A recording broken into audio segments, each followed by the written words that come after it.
बिहार किसका?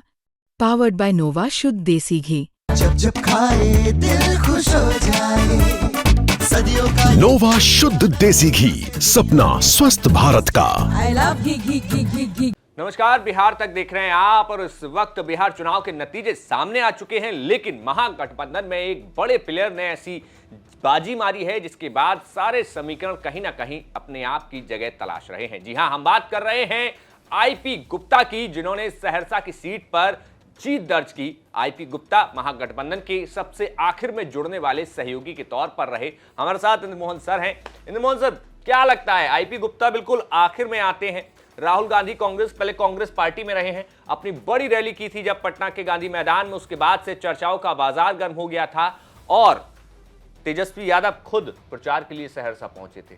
क्या लगता है इस बार जब जीत दर्ज की है और दूसरी तरफ उनके सहयोगी मुकेश सहनी है, कैसे देख रहे हैं दोनों को? देखिए, इसमें दो बातें हैं। अगर आप मेरे फेसबुक पर जाएंगे तो मैंने चुनाव जो 6 तारीख को हुआ था, मैंने उसके अगले ही दिन एक पोस्ट किया था कि आईपी गुप्ता पर नज़र रखिए आप। आईपी गुप्ता इस चुनाव में सबसे निर्णायक भूमिका में हो सकते हैं। हालांकि चुनाव का रिजल्ट एक तरफा निकला। उनकी पार्टी इंडियन इंक्लूसिव पार्टी 3 सीटों पर चुनाव लड़ती है। आईपी गुप्ता खुद सहरसा में आलोक रंजन बीजेपी के उम्मीदवार हैं, उनके खिलाफ चुनाव लड़ रहे थे। आईपी गुप्ता के लिए मैं आपको एक बात कहूं कि तांती ततैया जिस समुदाय से वो आते हैं, उस समुदाय के वो नेता के तौर पर उभरे हैं और सबसे बड़ी बात ये कि वो उसका वोट ट्रांसफ़र करवा पा रहे हैं और ये सभी विधानसभा में वो करवाने में सफल रहे हैं। हालांकि उसका अभी थोड़ा और जब पार्टी की डिटेल आएगी पता चलेगा कि टोटल उनकी 3 सीटों पर कितना वोट रहा, कितना वोट प्रतिशत रहा और बाकी जगहों पे क्या रहा। लेकिन बड़ी बात यह है कि वो एक बड़े नेता के तौर पर उतरे। उन्होंने सहरसा की सीट लगभग 2000 वोटों से जीती है। मार्जिन कम है, लेकिन उन्होंने एक बड़े नेता को चुनावी मैदान में पटकनी दे दी। और पटकनी उन्होंने सिर्फ बीजेपी के नेता को नहीं दी है, उन्होंने पटकनी अपने महागठबंधन में कई दलों को दी है। अब आप इसे ऐसे देखिए कि 61 सीटों पर लड़ने वाली कांग्रेस 6 सीटों पर अटकी, 3 सीटों पर लड़ने वाली आईपी गुप्ता की पार्टी 1 पर जीती। तो स्ट्राइक रेट अब आप देख लीजिए। दूसरी बात, 12 सीटों पर लड़ रहे थे मुकेश सहनी, डिप्टी सीएम के उम्मीदवार खुद चुनावी मैदान में नहीं उतरे। आईपी गुप्ता आखिर में जुड़े महागठबंधन से, धुआंधार प्रचार किया है उस आदमी। उस नेता ने कोई ऐसी विधानसभा नहीं जहां उनकी डिमांड रही। मुझसे कल कई जीते हुए विधायकों ने बताया कि अगर उधर आईपी गुप्ता नहीं होते तो उनके जीत का मार्जिन थोड़ा और बड़ा होता। लेकिन आईपी गुप्ता ने जाके उस वोट को काटा है। बल्कि महागठबंधन के जो आरजेडी के कुछ उम्मीदवार जीते हैं, उनकी जीत में आईपी गुप्ता का बहुत बड़ा योगदान रहा है। तो आईपी गुप्ता ने वहाँ भी काम किया। अब आप दूसरी बात देखिए, मुकेश सहनी के सामने अब बड़ी विकट समस्या है कि आपका एक भी विधायक महागठबंधन से नहीं जीता कि आप कहीं रेस में ही नहीं थे, कहीं टक्कर में ही आप नहीं आए। तो मतलब ये जो बात कही जा रही थी कि महागठबंधन में सारी पार्टियां जो हैं सिर्फ इस बात पे उलझी रह गई कि किसको कितनी सीटें मिलेगी, किसको कौन सा पद दिया जाएगा, ऐलान कर दिया जाए कि इनको ये दिया जाएगा, उनको वो दिया जाएगा। कहा जा रहा था कि मुकेश सहनी को अगर डिप्टी सीएम का ऐलान कर देंगे तो उनके समाज का और भरोसा जुड़ जाएगा, लेकिन क्या वो नेगेटिव चला गया? देखिए, मुकेश सहनी पर हम अलग से चर्चा कर लेंगे, लेकिन ये बात तो रिजल्ट ने बता दिया कि उनका समाज उनके साथ तो नहीं है, वो एनडीए के साथ है। मुकेश सहनी के पार्टी का कोर स्ट्रक्चर ये बताता है कि उनके समर्थक मल्लाह वोटर यादव और मुस्लिम वोटरों के खिलाफ वोट कर रहे हैं। तभी आपको कई उदाहरण हर बार मुजफ्फरपुर में लोकसभा में देख लीजिए या वहाँ की विधानसभा में देख लीजिए, आपको ऐसे कई उदाहरण मिलेंगे। रमा निषाद चुनाव जीती, कैसे जीती भाई? आप कह रहे थे कि मल्लाह का वोट उनको देता, वो नहीं हो पाया है ना। इस पर हम चर्चा कर लेंगे, लेकिन बड़ी चर्चा इस बात की है कि आईपी गुप्ता ने खुद को साबित किया, अपनी पार्टी को साबित करवा लिया। और मैं अभी भी आपको कहता हूं कि अब वो बिहार की राजनीति में मुकेश सहनी से वो बड़े नेता हो गए हैं।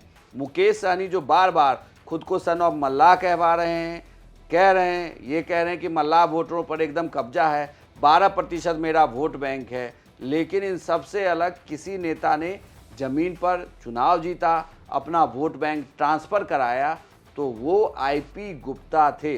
तो आईपी गुप्ता ने एक झटके में खुद को महागठबंधन में, अब ये आप मानिए कि तीसरे नंबर की पार्टी बना ली। मैं ऐसा इसलिए कह रहा हूं कि माले कितनी सीटों पर चुनाव लड़ी, कितनी पुरानी पार्टी है वो, आप उसके बावजूद जीते क्या 2, 12 से आप 2 पर आ गए हैं। सीपीआई सीपीएम की यही स्थिति है, एक सीट जीत रहे हैं आप, लेकिन वही आईपी गुप्ता पहली बार चुनाव लड़के अपनी सीट वो जीत रहे हैं। मतलब एक तो पार्टी के नेता के तौर पर उन्होंने चुनावी मैदान में उतरना सोचा, वरना तो लोग उतर नहीं रहे। मुकेश सहनी नहीं उतरे चुनाव में, आईपी गुप्ता चुनावी मैदान में उतरे, चुनाव लड़ा, सहरसा में भी डटे रहे, महागठबंधन के लिए भी पूरे राज्य में प्रचार किया और अपनी सीट निकाल भी लेकर आए। भले ही उनके 2 कैंडिडेट चुनाव हार गए हों, लेकिन आईपी गुप्ता ने साबित कर दिया कि उन्हें चुनाव लड़ना भी आता है, चुनाव प्रबंधन भी आता है और अपने वोटरों को साधने की भी कुवत वो रखते हैं। मतलब मजे हुए खिलाड़ी के तौर पर आईपी बिल्कुल। गुप्ता यहां पर उभरे हैं। लेकिन एक सवाल कि अब आगे आईपी गुप्ता का क्या प्लान रहेगा, कितनी दूर की वो प्लानिंग कर सकते हैं, उनके पास क्या क्या ऑप्शंस हैं आगे, क्या क्या गुंजाइशें हैं आगे? देखिए आईपी गुप्ता के लिए क्या है कि आईपी गुप्ता से आप बात करेंगे तो आपको लगेगा कि बहुत सुलझे हुए आदमी हैं, पढ़े लिखे आदमी हैं और काम का अनुभव उनको बहुत है। मतलब वो चूँकि जो गांधी मैदान में उन्होंने रैली की और प्रशांत किशोर की मेगा रैली के ठीक अगले ही दिन की, प्रशांत किशोर मैदान भर नहीं पाए, उन्होंने मैदान भर दिया। तो उससे मुझे ये भी लगा कि मैनेजमेंट इस शख्स का बहुत तगड़ा है, वो मैनेज करना जानता है हर स्तर पर कि किसे कैसे भीड़ मैनेज की जाती है, कैसे लोगों को बुलाया जाता है, कैसे उसे अपना बनाया जाता है और कैसे आप उसको कहेंगे कि जो तुम्हारा मुद्दा है वही मेरा मुद्दा है। अब आप इसको उलट के देखिए, यानी कि नेता खुद की राजनीति के लिए जनता को ये बताता है कि यही मुद्दा तुम्हारा मुद्दा है जो मैं तुम्हें बता रहा हूँ, और उसमें वो आईपी गुप्ता सफल है। आगे की राजनीति चूंकि अकेले चुनाव जीते हैं, महागठबंधन में रहें ना रहें कोई फर्क नहीं पड़ता, लेकिन जिस तरीके की वो राजनीति करते हैं तो मुझे लगता है कि वो कहीं एनडीए को समर्थन ना दे दें कि मैं एनडीए के साथ आ जा रहा हूँ। क्योंकि अगर वो एनडीए को समर्थन देते हैं तो आप इसे ऐसे भी समझिए कि जिस क्षेत्र में वो चुनाव जीते हैं उस क्षेत्र को वो अपना बना लेंगे। और बड़ी बात ये भी है कि अगर वो एनडीए में चले जाते हैं, जो उनकी मांगे हैं कि कहें, अगर वो मान के चलें, अगर अपनी जनता को बताएं कि भाई एनडीए ने हमारी मांगे मान ली हैं और जो आरक्षण की वो बात करके चल रहे हैं, क्योंकि अगर ये देखा जाए तो बहुत सारी पार्टियां हैं, चाहे उत्तर प्रदेश में, चाहे निषाद पार्टी है, ऐसी कई पार्टियां आरक्षण के मुद्दे पर एनडीए के साथ हैं, भले ही उन्हें आरक्षण अभी तक नहीं मिला है। तो ऐसे में अगर एनडीए के साथ आईपी गुप्ता चले जाते हैं तब तो बहुत बड़ा उनके पास स्कोप हो जाएगा पूरे बिहार में अपनी पार्टी को खड़ा करने का, नेताओं को जोड़ने का, संगठन खड़ा करने का। बस इसमें चक्कर ये है मोहित कि एनडीए को जरूरत नहीं है, जिस तरीके की मेजोरिटी आई है, लेकिन फिर भी गठबंधन में कोई आता है तो मदद ही मिलता है, एक से जुड़ के 2 हो जाते हैं, तो वो बात हो सकती है। लेकिन क्योंकि अगर आईपी गुप्ता आएंगे, अगर वो कहें कि भाई मंत्री बनाइए, तो आप कितनों को मंत्री बनाएंगे? इस बार तो खुद आपका पॉकेट भरा हुआ है। अब तो इनको एमएलसी की भी ज़रूरत नहीं कि कोई एमएलसी बिहार में मंत्री बनेगा, विधायक इतने जीत के आए हैं। ये भी हो सकता है कि बहुत सारे एमएलसीओं का पत्ता कट हो जाएगा, शायद ही मंत्री बन पाए अब वो। अब सबको जो विधायक है वही मंत्री बनेंगे, तो इसकी भी चर्चा हो रही है। लेकिन खैर फिलहाल यही है कि आईपी गुप्ता मेरे अनुसार एक बड़े प्लेयर के तौर पर उभरे हैं और खुद चुनाव जीते हैं, तो भाई उनको शुभकामनाएं। अब देखना होगा कि उनकी पार्टी की आगे की राजनीति किस तरफ आगे बढ़ती है। तो देखा आपने, सुना किस तरीके से क्या कुछ समीकरण होने वाले हैं। अब देखना होगा कि आखिर आईपी गुप्ता एनडीए के साथ जाते हैं या फिर विपक्ष की राजनीति करते हुए जनता को फिर से एकजुट करते हुए अपने आरक्षण की लड़ाई यूं ही सड़क से सदन तक लड़ते रहेंगे। देखते रहिए बिहार तक। शुक्रिया।